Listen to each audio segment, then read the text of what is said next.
একটি প্রাচীন গ্রামের নাম সূর্যপুর। সূর্যপুরের লোকরা সাধারণত প্রাকৃতিক সৌন্দর্য, পরিস্থিতি সংরক্ষণে অভিনব। তাদের জীবনের অংশ ছিল প্রকৃতির সাথে সম্পর্ক বাঁধা। একবারের মতো একটি প্রতিষ্ঠানের উদ্যোগে সূর্যপুরের লোকরা একত্রে আসে এবং একটি পরিবেশ সংরক্ষণ ও জলবায়ু পরিবর্তনের জন্য প্রকল্প আরম্ভ করে। এই প্রকল্পের মধ্যে একটি অংশ ছিল গাছ লাগানো। এই প্রকল্পের মাধ্যমে প্রচুর সংখ্যক গাছ লাগিয়ে জলবায়ু পরিবর্তনের প্রভাবকে হ্রাস দেওয়া হতো। প্রতিটি সপ্তাহে সূর্যপুরের বাসিন্দারা সমাজের নতুন সদস্যদের মতো নতুন গাছ লাগিয়ে তাদের পরিবেশ সংরক্ষণ করতে সহায়তা করতে হতো। এই প্রক্রিয়া সাধারণ একটি প্রতিষ্ঠান হতে উপার্জিত ধারণা আরও জনপ্রিয় করে।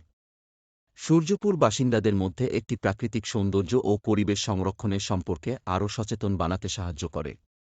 প্রতি বছরে সূর্যপুর গ্রামের লোকরা বিভিন্ন উৎসবে এসে একত্রে আসে এবং তাদের সম্পৃক্ততা ও পরিবেশ সংরক্ষণের বিষয়ে আলোচনা করে। এই প্রক্রিয়াটি সাধারণ মানুষের মধ্যে জলবায়ু পরিবর্তন এবং পরিবেশ সংরক্ষণের প্রতি সচেতনতা বাড়ায়।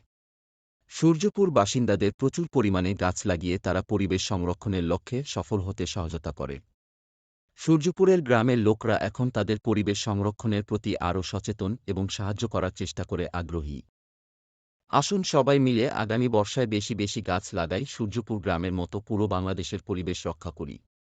আমি উমর ফারুক আজ একটি ছোট গল্প শুনিয়েছি। আগামীতে আরও ভালো গল্প নিয়ে হাজির হব। সবাই ভালো থাকবেন। আসসালামু আলাইকুম।